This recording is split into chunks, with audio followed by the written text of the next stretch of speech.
antiurisémicos, el tema de osteoporosis y las interacciones, ¿ya? Vamos a empezar.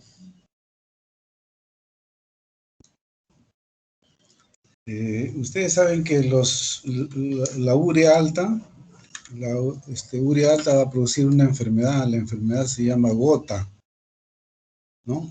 Y la gota, como ustedes ven ahí, es una artritis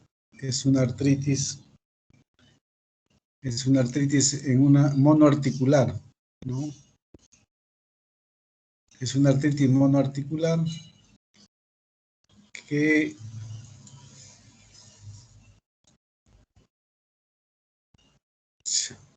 un ratito se fue.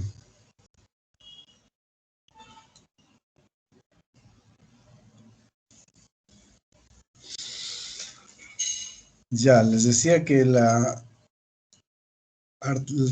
gota se caracteriza porque es una respuesta del organismo a la cantidad a una hiperuricemia, ¿no? Es monoarticular. Ahí ustedes ven en la foto que la parte del dedo que une entre el dedo y el pie, la tercera falange, se hincha, ¿no? Se llena, produce son los cristales, son cristales de urato monosódico en las articulaciones y en los tejidos los que producen esta inflamación. Produce una sustancial morbilidad a causa del dolor, esto produce un dolor intenso, ¿no? El paciente hombre o mujer que sufre de gota no quiere ni que le roce ni siquiera las frazadas cuando está acostado, ¿no? Porque el dolor es bastante intenso y produce deformidades en las articulaciones con el tiempo, ¿no? Porque ahí se depositan los tofos, ¿no? Los tofos de sales, estas sales se llaman tofos cuando se depositan en las articulaciones. Esta gota se vincula también a las enfermedades sistémicas, como síndromes metabólicos, o sea, aumentos de peso exagerados, como índice de masa corporal altos, y también a la diabetes, ¿no? Hay factores, dice, ambientales que también van a asociarse a esta gota, ¿no? Y que van a contribuir a la alta cantidad de urea que se va a encontrar en sangre.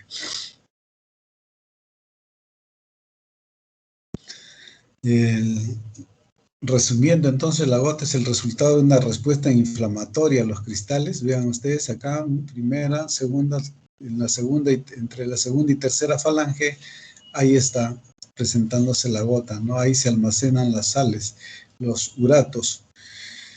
Y las estrategias del tratamiento, el tratamiento que se le va a dar a esta paciente va a ser para disolver precisamente esos cristales, y eso se llama la clave del éxito de estos tratamientos.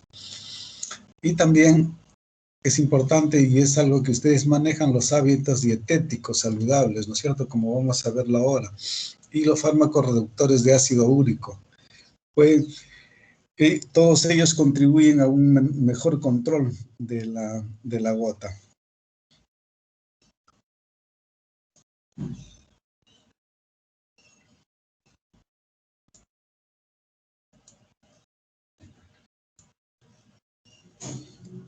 El cuadro clínico de la gota es de un momento a otro. Amanece el paciente con la articulación hinchada y con mucho dolor, ¿no? Y durante el día eso va aumentando, de tal forma que no puede caminar, le impide la deambulación. Estos pacientes, cuando están con un ataque agudo de gota, no puede caminar, ¿no es cierto? Es una articulación que está inflamada, enrojecida, que ustedes le ponen la mano sobre esa respuesta y van a encontrar que está caliente y que le duele mucho, ¿no? Y indudablemente dice pérdida de función, o sea, le impide la deambulación por el dolor intenso que va a producir este cuadro de gota.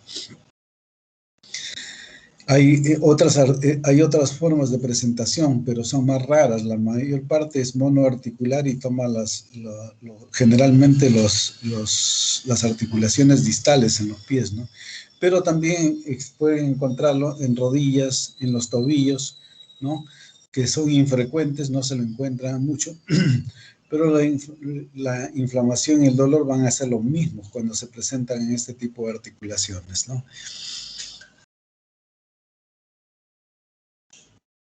La gota tiene la predicción, por eso le vuelvo a repetir, tiene predicción, o sea, selecciona generalmente las extremidades inferiores, ¿no? Como la primera articulación metatarso-falángica, ¿no? Que habíamos visto en las fotos anteriores, ¿no? Ese es el sitio de preferencia de este cuadro, en el cuadro clínico de la gota, ¿no? El cuadro clínico y el ataque agudo se llama podagra, así le llamo, ¿no? Podagra, es ese dedo hinchado, inflamado, que produce mucho dolor y que no deja caminar, ahí se le denomina también podagra, ¿no? Existen otras articulaciones que se ven afectadas, pero que no tienen importancia en este momento.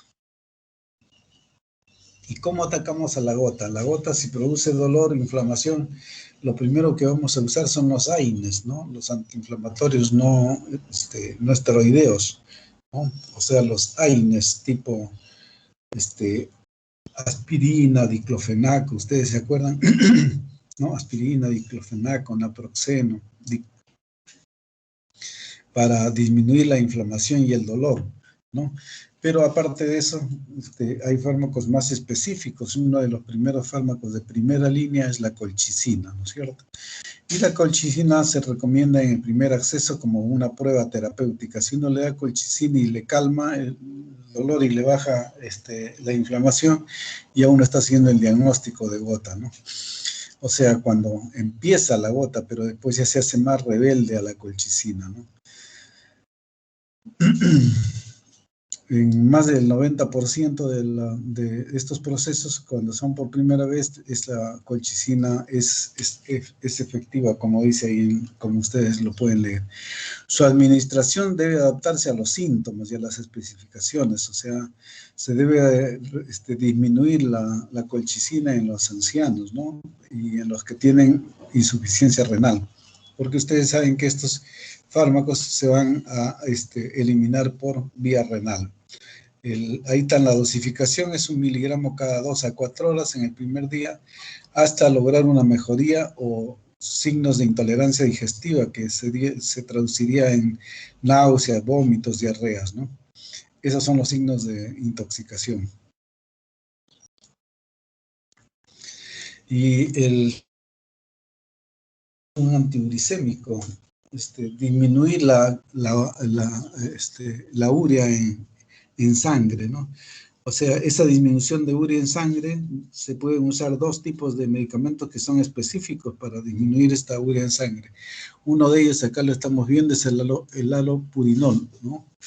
Este alopurinol y el febuxostat, que vamos a verlo inmediatamente después de esta lámina, ¿no? El alopurinol provoca reducción de los niveles de ácido úrico y es la clave para evitar los brotes de gota. Este es un medicamento de primera línea en la prevención de la gota recurrente, o sea, cuando ya uno diagnosticó, cuando ya se usó la colchicina, y después va a haber ataques de gota. El alopurinol es importante, es de primera línea en esta gota recurrente, ¿no? Asociado indudablemente a la colchicina y el probenecid, ¿no? Que son fármacos que van a hacer que se elimine más ácido úrico a través de la orina. Este medicamento son medicamentos que son reductores de los uratos, ¿no? Y deben ser tratados simultáneamente con lo que les había dicho antes, los AINES, ¿no? Entonces, cuando más o menos van haciendo un esquema de la gota, es por la urea alta, que produce inflamación monoarticular, o sea, en una sola articulación, de preferencia en las articulaciones distales, entre la segunda y la tercera falange del pie. El dedo gordo generalmente es el que se ve más comprometido, que produce dolor, que produce dificultad para caminar, y que en primera línea tienen a los AINES y la colchicina. Y en segunda línea, cuando ya se sigue repitiendo, hacen una asociación de alopurinol, colchicina y AINES, ¿no? Porque todos, y probenecid, que van a ayudar a la disminución de la inflamación y a aumentar la eliminación del ácido úrico a través de los riñones. Entonces, ¿qué cosa es el alopurinol? ¿No? El alopurinol es un isómero de la hipoxantina, una purina que se encuentra en forma natural en el cuerpo, y un inhibidor enzimático de la xantina oxidasa, ¿no? La xantina oxidasa es la enzima implicada en la oxidación de la xantina e hipoxantina, dando lugar al ácido úrico, ¿no? Estos son los que producen el ácido úrico. Entonces, ahí es donde actúa el alopurinol inhibiendo, de tal forma que se comprueba que disminuye el metabolismo el metabolismo de las purinas, y de esa forma se elimina la producción de ácido úrico en sangre. Entonces, la inhibición de la producción del ácido úrico mediante la inhibición de las xantinas también ocasiona a mayores niveles de xantina e hipoxantina, que se convierten en los nucleótidos de purina, ¿no? Algunos otros aminoácidos como la guanosina, la adenosina, monofosfato, ¿no? Que también inhiben a la fosforibosil transferasa, que va a actuar a nivel enzimático, disminuyendo lo que nosotros queremos, la hiperuricemia, o sea, el exceso de ácido úrico en sangre. Y cómo este alopurinol va a tener interacción con otros fármacos, ¿no? Por ejemplo, el alopurinol prolonga la vida del probenecid e intensifica su efecto úrico-súrico. O sea, eso es bueno, ¿no? Esta interacción es una interacción positiva. ¿Por qué? Porque por eso es que les refería el tratamiento de alopurinol, colchicina y probenecid. ¿Por qué? Porque el alopurinol prolonga la vida del probenecid para eliminar el ácido úrico a través de la orina, ¿no? Entonces, ese efecto se llama úrico-súrico, en tanto que en este último fármaco incrementa la eliminación de oxipurinol. Con ello aumenta las dosis necesarias de alopurinol, ¿no? O sea, si nosotros tenemos un buen efecto, la dosificación del alopurinol se va disminuyendo, ¿no? Porque se va logrando un mejor efecto de eliminación del ácido úrico. Y este es el otro fármaco, ¿no? Que disminuye el ácido úrico en sangre. El febuxostat es un fármaco de estructura no purínica, a diferencia del alopurinol. Inhibe de forma potente y selectiva, actúa sobre el metabolismo de las purinas, de las que habíamos visto en la lámina anterior, ¿no es cierto? ¿Y cuál es el efecto del al actuar sobre el metabolismo de las purinas? Induce a una intensa reducción de la uricemia, ¿no? O sea, disminuye la producción de ácido úrico, ¿no? Se administra por vía oral, no se modifica con la ingesta de alimentos o antiácidos. Es importante tomarlo en cuenta, ustedes que van a manejar las dietas, y ver si le está dando antiácidos o no. Entonces, algunos fármacos se ven inhibidos en su acción, disminuyen su efecto con los alimentos o con la administración de antiácidos. Febuxostat es un buen fármaco porque no disminuye ni con la ingesta de alimentos ni con los antiácidos, ¿no? De tal forma que lo hace que sea uno de los más potentes fármacos que van a disminuir el ácido úrico en sangre, ¿no? Este es uno de los fármacos más nuevos que hay y que se están usando bastante en gota. Y algo importante que no debemos dejarlo de lado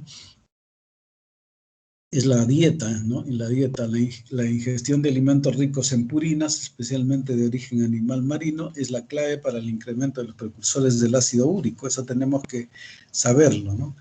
La ingesta de alimentos ricos en purinas, ¿no? Por eso vamos a dar, ¿qué vamos a dar? Pollo, pavo, ternera, pescados blancos, merluza. No debemos dar carne, las carnes rojas, por ejemplo, que las llamamos así, ¿no? Pero sí podemos dar pollo, pavo, ternera, pescados blancos, que son bajos en purinas, ¿no? Los alimentos ricos en purinas de origen vegetal, como los frijoles, lentejas, legumbres y productos lácteos, no elevan el riesgo de hiperuricemia. Esto es otra cosa que debemos tomarlo en cuenta, ¿no? Los alimentos ricos en purinas de origen vegetal, ¿no? Frijoles, lentejas, legumbres y productos lácteos no elevan el riesgo de hiperuricemia y gota. Incluso los alimentos ricos en vitamina C, uno pensaría, dice ácido úrico, uno lo asocia con la vitamina C, que es el ácido ascórbico. Entonces, y los aceites vegetales como de oliva, girasol, soya reducen ese riesgo. Vean ustedes, es importante que lo tomen en cuenta entonces. No carnes rojas, ricas en purinas, pero sí se puede dar pollo, pavo, ternera, pescados blancos, ¿no? Como la merluza y el lengón. Y también los alimentos ricos en purinas de origen vegetal, como frijoles, lentejas, legumbres, productos lácteos que no elevan el riesgo de la hiperuricemia y la gota, ¿no? Incluso la vitamina C, o sea, los alimentos que sean ricos en vitamina C, como por ejemplo los cítricos, ¿no? Y vean ustedes esta característica de la vitamina C. La vitamina C incrementa la excreción renal del ácido úrico y puede utilizarse como complemento en el tratamiento de la gota, ¿no? Qué importante ustedes para que observen la vitamina C. Entonces, un paciente con gota se le puede aumentar los alimentos que son los alimentos cítricos, ¿no? Que es importante, que van a ayudar a la excreción del ácido úrico a nivel renal.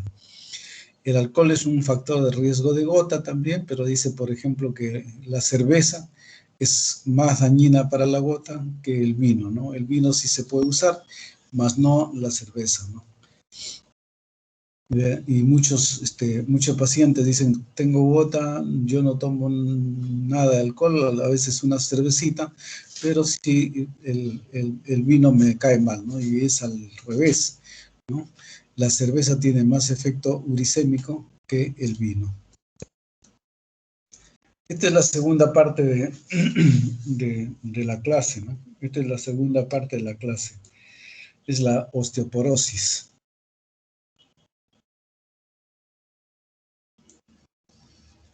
La osteoporosis. Ustedes se acuerdan, un hueso sano que tiene sus trabéculas normales, ¿no? Y que es un hueso fuerte y que no se rompe con facilidad, diferente a un hueso osteoporótico que ha perdido el contenido de calcio, ¿no? Pierde el contenido de calcio y por lo tanto las trabéculas se hacen más evidentes, ¿no? Se produce lo que se llama el cuadro de osteoporosis. ¿Cuándo se produce este cuadro de osteoporosis? Con la edad, ¿no es cierto? Con la edad, en especial, por ejemplo, en mujeres que ya no producen estrógenos. El estrógeno es uno de los elementos que tienen las mujeres para la absorción para la absorción de la vitamina D, la misma que va a intervenir en el metabolismo del calcio, ¿no? Y al no haber estrógenos, la mujer se empieza a descalcificar más rápidamente que los varones, por eso es que las mujeres presentan más porcentaje de fractura que el varón, ¿no? Sobre todo a nivel de la cadera, a nivel de la columna vertebral, ¿no? De tal forma que el hueso se hace más trabeculado a nivel de la columna vertebral, por ejemplo, y los discos vertebrales se van aplastando y va perdiendo altura la mujer osteoporótica, y de repente una caída por ahí produce también una fractura a nivel de columna o una fractura a nivel de cadera. El término osteoporosis significa hueso poroso. que es lo que estamos hablando, ¿no? Es un desorden del esqueleto en el cual el hueso pierde su densidad, esta densidad que lo tiene, densidad, y acá ya no hay densidad, ha perdido todo el calcio, lo cual puede suceder en forma silenciosa, dado que no causa dolor. Esto no causa dolor, no causa ninguna molestia. Sin embargo, se va perdiendo hueso día a día hasta que las mujeres, cuando van a su control o cuando se produce una fractura, uno descubre que están en franca osteoporosis, ¿no?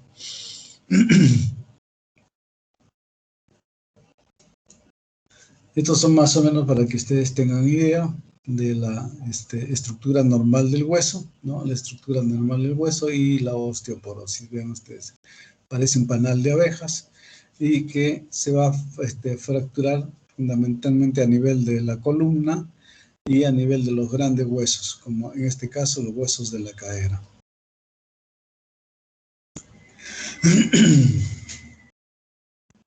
Entonces, esto sí tiene prevención. ¿Cuál es lo más importante para disminuir los problemas de fracturas en las mujeres? Hay que hacer una prevención, ¿no?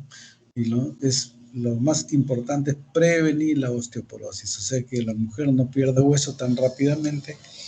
Después de los 50 años ya no hay estrógenos, se empieza a perder hueso, entonces hay que darle tratamiento con hormonas, con estrógenos, y también cuidar su base nutricional, ¿no es cierto? La base nutricional que sea rica en nutrientes naturales y de alto valor biológico. Evitando siempre las comidas preparadas, precocinadas, enlatadas, ¿no? Que tienen algunos aditamentos que van a empeorar la osteoporosis. También se evitarán los edulcorantes, aromatizantes, conservantes, además de las harinas refinadas, los cereales, y los cereales deberán ser integrales, ¿no? De preferencia. El azúcar blanca y refinada está contraindicado. Entonces ustedes están viendo lo que favorece al hueso y lo que no favorece al hueso, ¿no? Para disminuir a la paciente de tal forma que de hacer una prevención importante en las mujeres. Entonces la nutrición será rica en vegetales y legumbres frescas, ¿no? Y se adaptará la dieta siempre de acuerdo con los alimentos que son ricos, que te van a tener un alto valor biológico en ese tipo de pacientes. Entonces las dietas serán dietas hiperproteicas, ¿no? Las dietas actualmente se sabe que las proteínas aumentan sobre todo la excreción de calcio y en menor grado su absorción, ¿no? O sea, hay que tener presente que las dietas hiperproteicas, o sea, muchas carnes, muchas proteínas, tampoco se le puede dar a la paciente, ¿no? Hay que medir las proteínas para evitar que haya un mayor riesgo de excreción de calcio, ¿no? El exceso de fósforo, mineral que abunda en los quesos, vean ustedes, y en las carnes, y el exceso de fosfatos en la sangre tiene un efecto acidificante que va a quitar el calcio a los huesos, ¿no? Y que va finalmente a producir osteoporosis. Es importante entonces ver que el exceso de fósforo, ¿no? Y que ¿dónde está el fósforo? En los quesos. Entonces hay que en la dieta de la paciente disminuir el consumo de queso, ¿no es cierto? Y carnes rojas. Y el exceso de fosfatos en la sangre dice que tiene un efecto acidificante que va a quitar el calcio a los huesos, provocando osteoporosis. La dieta es rica en ácidos grasos saturados, tendencia a formar jabones no solubles, hay tendencia a que formen jabones no solubles en el intestino en contacto con el calcio. De esta forma el calcio no puede ser asimilado, ¿no? En ácidos grasos saturados, ¿cierto? Entonces esas grasas saturadas de los aceites naturales son las que van a producir este tipo de jabones y que va a hacer que si uno le da calcio por vía oral a la paciente, ese calcio no llegue a su fin. La cafeína y el alcohol, en un alto consumo de ambos, tienen un efecto descalcificante también, ¿no? Esto vean importante, los alimentos ricos en proteínas, los excesos de fósforo, ¿no? La dieta rica en ácidos grasos, ¿no? Van a tener consecuencia igual que la cafeína, el café y el alcohol, ¿no? un efecto descalcificante, de tal forma que van a tener tendencia a que esas mujeres tengan mayor riesgo de hacer osteoporosis, ¿no? Entonces, es importante, en este tipo de pacientes, disminuirles los azúcares, el azúcar refinado, ¿no? Darle el azúcar, de preferencia azúcar rubia, pero no se olvide, no hay que olvidar, en estas pacientes, si son mujeres, darle tratamiento estrogénico, o sea, asociar a las dietas que se le va a dar, a las dietas que es rica en verduras, en carnes blancas, hay que adicionarle los estrógenos, ¿no? Y eso mandarlo a un especialista para que el especialista le administre los estrógenos con bastante cuidado, porque esa administración de estrógenos en algunas pacientes va a tener consecuencias malas, ¿no? Entonces el estrógeno debe ser bien administrado y conjuntamente con el nutricionista, cuidando estos ítems que acabamos de ver acá, esa paciente va a tener mejor vida, ¿no? Lo que se quiere dar es la calidad de vida en la paciente, ¿no? O sea, que haga su vida normal sin estar pensando en que puede haber una fractura fácil con cualquier caída. Y de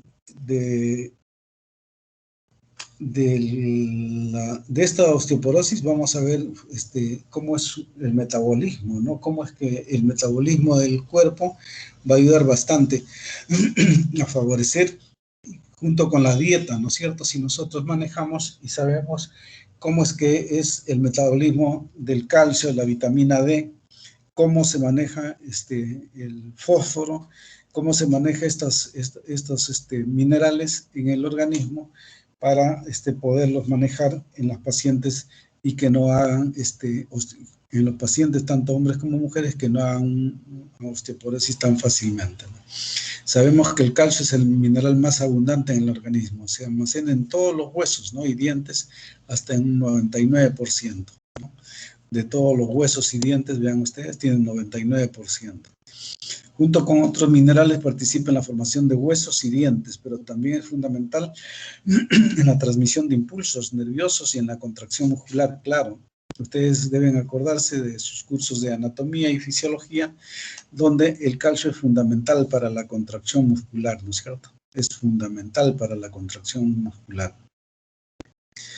Se absorbe en el intestino delgado, ¿no? Y en un medio ácido, y deja de absorberse en el intestino delgado cuando el medio es alcalino, ¿no? O sea, no podemos administrar un antiácido, un alcalino, junto con el calcio, ¿no? Definitivamente no lo podemos administrar. ¿Por qué? Porque no se va a absorber el calcio, ¿no es cierto? De ninguna manera se va a absorber el calcio. ¿Y quiénes regulan el calcio? Les había dicho el fósforo y el magnesio, ¿no? El magnesio, por ejemplo, es un mineral esencial que se emplea para tratar casi todas las dolencias, desde la depresión hasta el infarto, ¿no es cierto? El magnesio es bastante bueno, está en muchas medicinas. También es crucial para la salud de los huesos, ¿no? ¿Por qué? Por la facilidad que tiene uno y el otro, y a veces están antagonizándose, y ese antagonismo sirve para que el organismo funcione normalmente, ¿no? Por ejemplo, el magnesio ayuda al calcio a penetrar en los huesos y además convierte la vitamina D en su forma activa en el interior del organismo. Vean ustedes la importancia también del magnesio, ¿no? El cuerpo necesita que el aporte de calcio sea exactamente el doble que el del magnesio, ¿no? El doble que el del magnesio, siempre más calcio que magnesio, ¿no es cierto? Es importante, porque en algunas oportunidades empezamos a tomar más magnesio que calcio, y eso no es importante para el organismo porque ayuda también a la descalcificación cuando existe un exceso de magnesio, ¿no? Y esto es lo que decía acá, pero la mayoría de gente consume una cantidad de calcio mucho mayor, siempre, ¿no? Si la ingestión total de calcio disminuye al desaparecer el exceso, se establece un mayor equilibrio con el magnesio. En cambio, una ingesta excesiva de calcio bloquea la absorción de magnesio, ¿no? Cuando se consume también mucho calcio, ahí se bloquea la absorción de magnesio, ¿no? A nivel intestinal.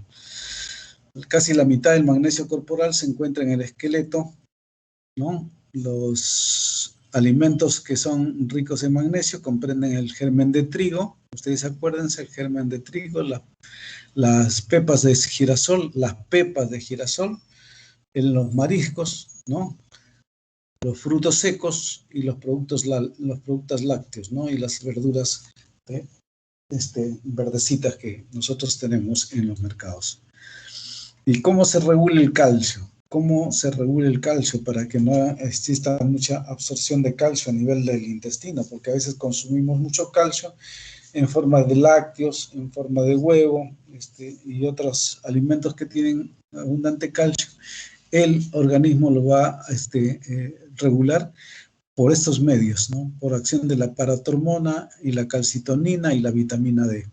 La paratormona, que como vamos a verlo ahora, como lo estamos viendo, perdón, es que a ambos lados del cuello, ¿no? Acá está la tráquea, ahí empieza la tráquea, ahí está. Antes está la hormona, la tiroides, ¿no? Con un puente, y hay dos puntitos ahí, uno a cada lado, ¿no? Es la glándula paratiroides que va a producir la paratiroides, que va a producir la paratormona.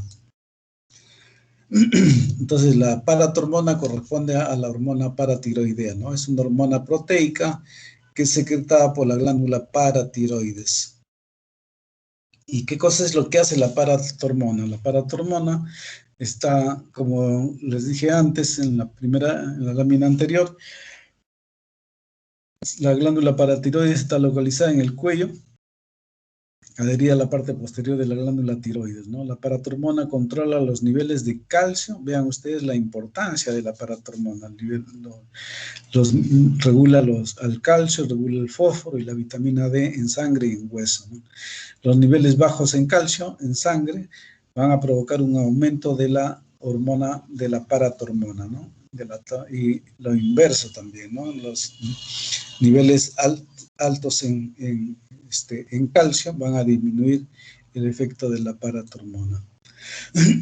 Y ahí, a nivel de la tiroides, ¿no? A nivel de la tiroides, de esta tiroides que la habíamos visto antes, y acá están en puntitos pequeños la paratiroides, pero la tiroides es la que va a secretar la calcitonina, ¿no?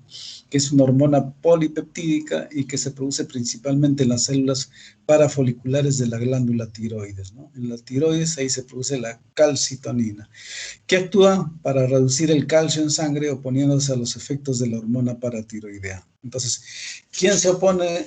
¿Quién interviene también en el control del calcio? La calcitonina y la paratormona, ¿no?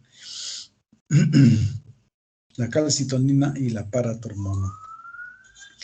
¿Y cómo así? La calcitonina regula en la sangre los niveles de calcio de varias maneras, ¿no? Estas son las maneras de regulación.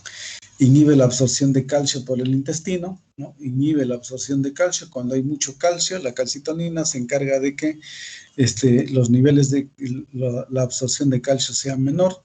Igual, cuando no hay calcio, la calcitonina se va a encargar de que la absorción sea mayor para el calcio.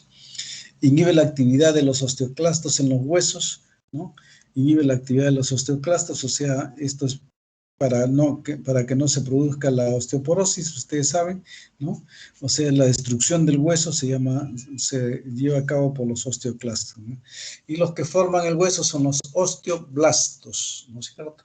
Entonces ahí es donde actúa la calcitonina, ¿no? Y también inhibe la reabsorción de fósforo a nivel de los túbulos renales, ¿no? Inhibe la reabsorción de fósforo, que ustedes se acuerdan de la lámina anterior, en que los fosfatos van a, cuando aumentan, están en franca interrelación con el calcio, ¿no? Calcio y fósforo. Mayor consumo de más fósforos, menos calcio, menos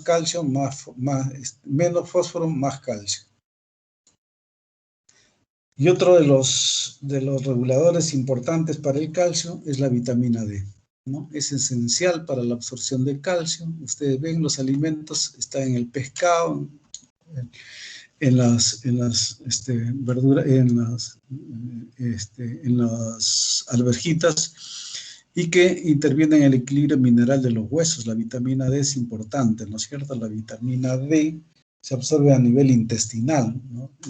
Pero necesita la luz, necesita que nosotros nos pongamos a luz, o sea, el cuerpo se debe exponer a los rayos solares por lo menos 1 hora al día, dicen, ¿no? Y por eso es que a los ancianos se les recomienda que por lo menos 2 horas al día hagan una caminata a la luz del día. ¿Para qué? Para que tengan una buena absorción de vitamina D para regular el calcio, ¿no? Y disminuir los problemas de la osteoporosis.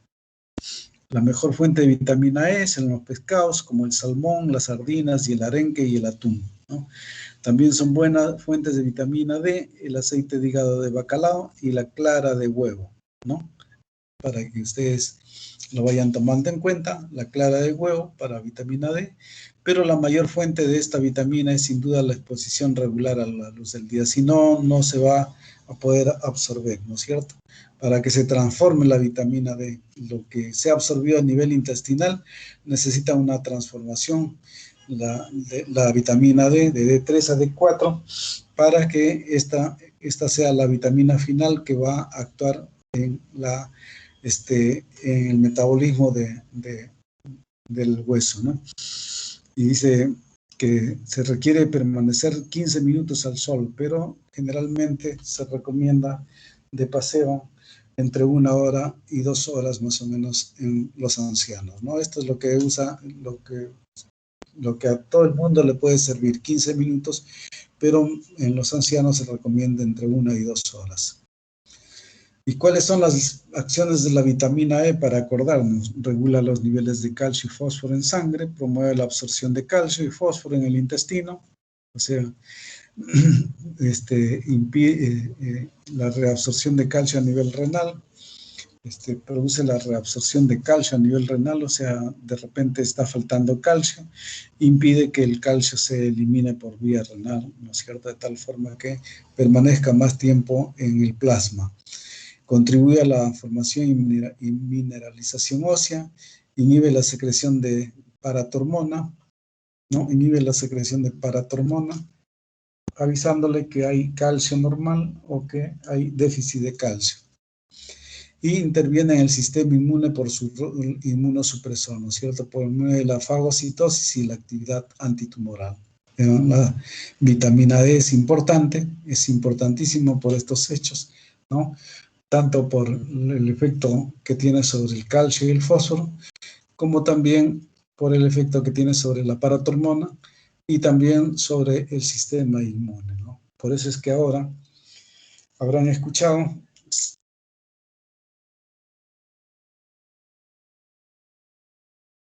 cuando mucha gente dice que va a consumir vitamina D, sobre todo para hacerle frente al COVID, ¿no? Precisamente por este efecto. Interviene en el sistema inmune, o sea, mejora el sistema inmune de tal forma que hace que la persona tenga mejores defensas y así no pueda hacer una enfermedad tan fácilmente. Y en la última parte vemos a las isoflavonas, ¿no? Que son un grupo de fármacos que se obtienen como base fundamental la soya, ¿no? Tienen como base fundamental la soya y son fitoquímicos de estructura y de función similar a los estrógenos humanos, ¿no? Similares, tienen poco efecto estrogénico, pero tienen cierto grado de efecto estrogénico y se han visto que son efectivas para reducir la incidencia de la osteoporosis, ¿no? En la menopausia, ya que favorecen el equilibrio hormonal estrogénico, ¿no? Y los estrógenos ustedes saben que protegen al hueso impidiendo la resorción ósea, ¿no? Este es el efecto de las isoflavonas, no tienen un efecto así muy marcado, pero sí se puede usar como un adicional en los tratamientos para impedir la osteoporosis. Muy bien. ¿Alguna pregunta?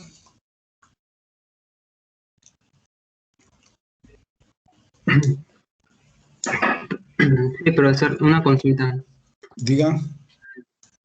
Había encontrado de que los flavonoides inhibían a la santina oxidasa, entonces, bueno, aparentemente lo que yo pensaba era, o lo que yo estaba analizando, que la integración que podría haber con el allopurinol o con el befusostat, que también inhiben a la santina oxidasa, la interacción que podría haber sería farmacodinámica, pero no sabía si es que era de sumatoria o potencia, y mi consulta era de cómo podría identificar eso. Pero generalmente las santinas como santina sola no se usan en el tratamiento para la gota, ¿no? Su efecto no es muy bueno. Es un efecto adicional nada más. Su efecto es muy leve, ¿no? Y cuando nosotros tenemos las hiperuricemias, o sea, cuando el ácido úrico está muy aumentado, precisamente hay que usar el Eusostat o el allopurinol, que sí van a ser buenos antihiperuricémicos.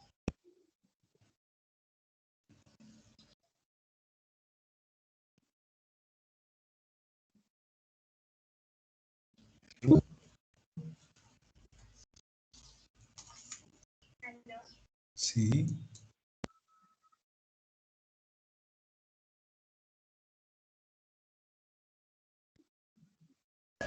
¿Alguna otra pregunta?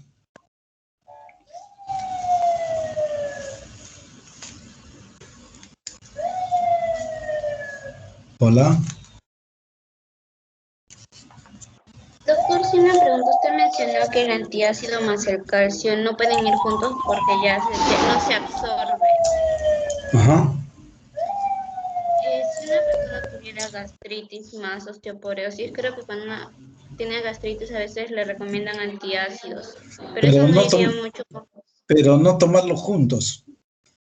Puede tomar el antiácido en una hora determinada y el calcio lo tiene que tomar en otra hora ¿Cuánto determinada. tiempo más o menos se tiene que dar? Más o menos 2 horas. Ah, gracias, doctor. Porque como ustedes han visto ahí, el calcio se absorbe en medio ácido, ¿no es cierto? Cuando hay medio alcalino no se absorbe. Entonces es importante tomarlo en cuenta. Doctor, Y una consulta. si es los ácidos en forma de citrato, tienen más absorción todavía, ¿no es cierto? Son mejor absorbidos el calcio que está asociado a un citrato. Sí, dígame. Sí, doctor, buenas tardes. Buenas Tenía una tardes. consulta si bien indicaba que la mejor absorción del calcio se da cuando hay una doble dosis de magnesio, si no me equivoco. ¿Qué me puede decir sobre el cloruro de magnesio, que es el famoso magnesol? ¿Se le recomienda mucho a las personas que sufren de osteoporosis? No. El magnesol en exceso, ustedes han visto que cuando hay mucho magnesio, el calcio también va a disminuir su efecto, ¿no? El magnesol el magnesol comercialmente, ustedes en la farmacia van a encontrar muchos productos comerciales aparte de eso. Ese es un nombre comercial, ¿no? Pero el magnesio se administra, ¿por qué? Porque tiene cierto efecto relajante, ¿no? Tiene cierto efecto relajante, nada más. No tiene otro efecto, aparte el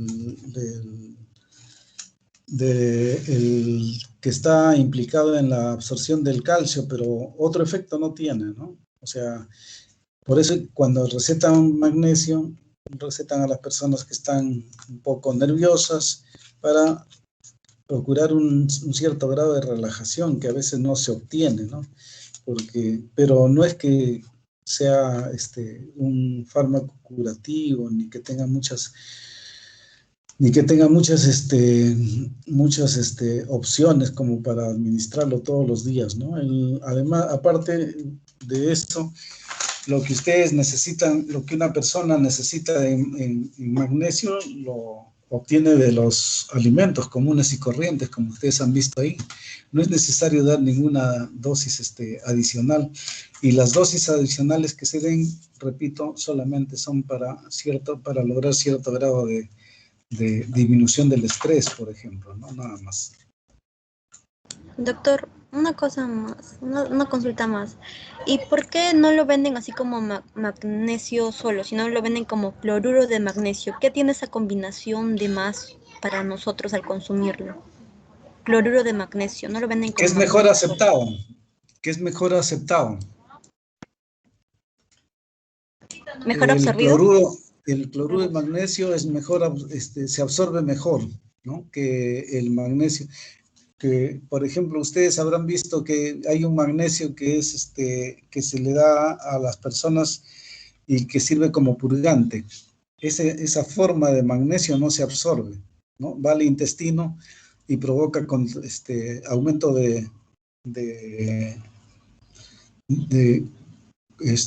como tipo contracciones, ¿no? Junto con la absorción de calcio ahí.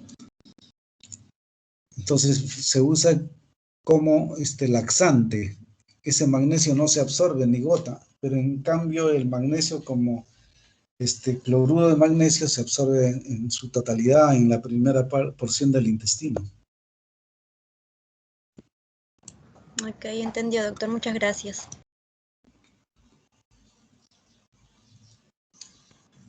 Doctor, tengo una pregunta. Diga. ¿Las articulaciones afectadas por la gota se pueden llegar a recuperar?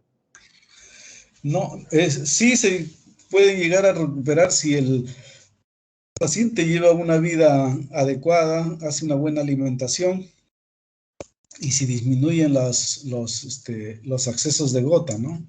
Disminuyen los accesos de gota, puede quedarse ahí nomás, o sea, no se van a formar los tofos, ¿no? Los tofos de ácido úrico.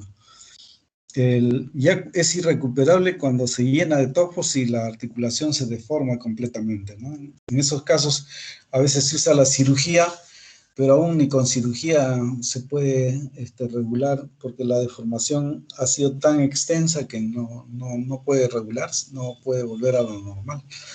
Pero una gota que durante unos 6 meses, durante un año, y si es bien controlada, hay una buena farmacoterapia, no, la articulación no llega a deformarse, ¿no? Los tofos son los que van a deformarlo y eso es por una gota crónica, ¿no? De personas que no llevan una vida adecuada, no llevan una dieta adecuada y están con las gotas muy continua. Entiendo, profesor. Gracias.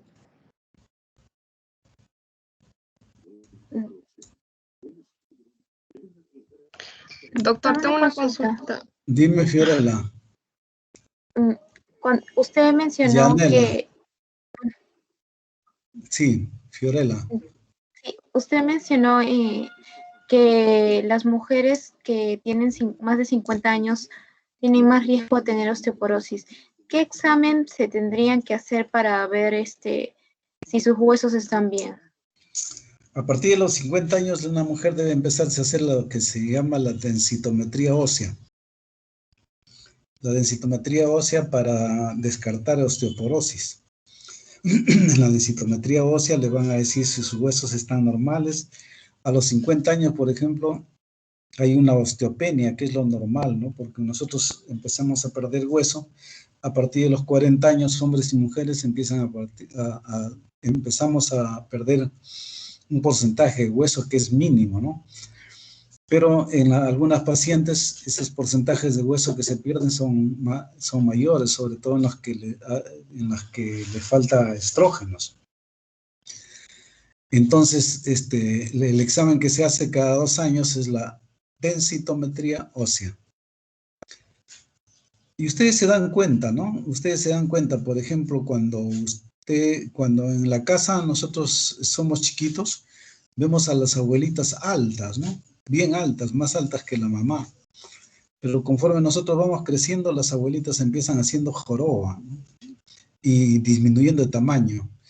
Eso les da una idea a ustedes de que hay una osteoporosis bastante marcada a nivel de los discos vertebrales, y esos discos se fracturan y se aplastan, y al aplastarse van disminuyendo el tamaño en las personas, ¿no? Y de tal forma que la cabeza se defiende y va hacia adelante, formándose la corva, ¿no? Entonces ahí hay una joroba, y hay aplastamiento de los discos vertebrales por osteoporosis, o sea, no ha habido un adecuado consumo de calcio, o de repente ha habido una excesiva pérdida de calcio también, ¿no?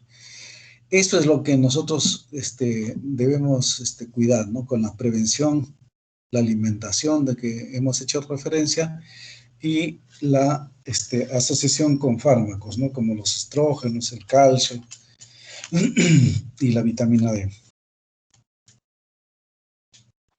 Doctor, entonces las isoflavonas son, es como un tratamiento preventivo. Claro, las isoflavonas previenen en la paciente menopáusica, disminuye el bochorno, ese flushing que hay en las pacientes menopáusicas, que se están dando aire con la mano, ese bochorno que tienen las pacientes, calentura de los hombros hacia arriba. Eso también lo disminuye las isoflavonas, porque tienen cierta cantidad de estrógenos, ¿no?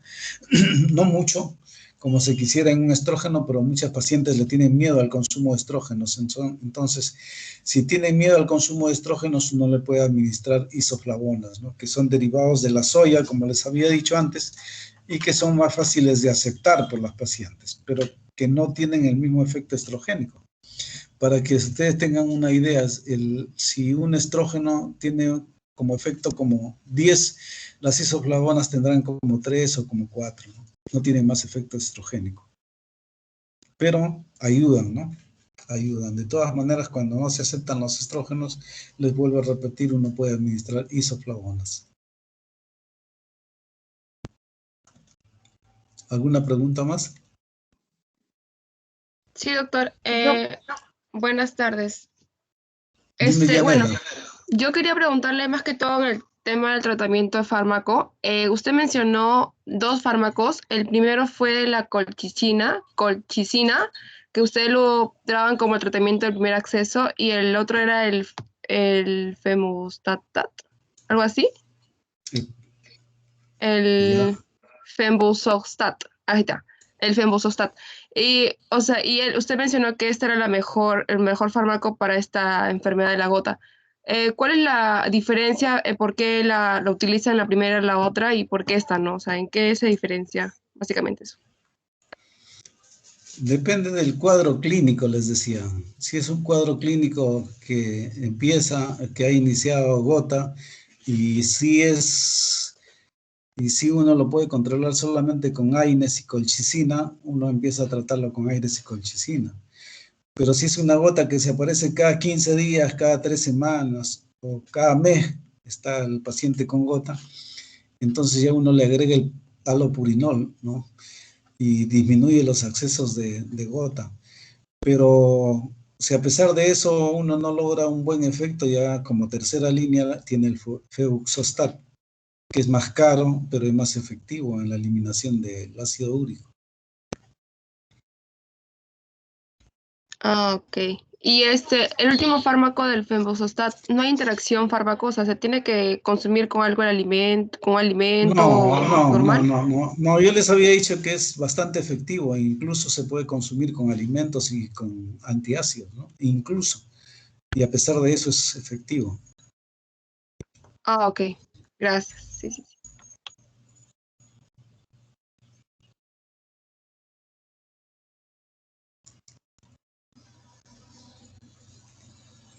Bueno, muy bien.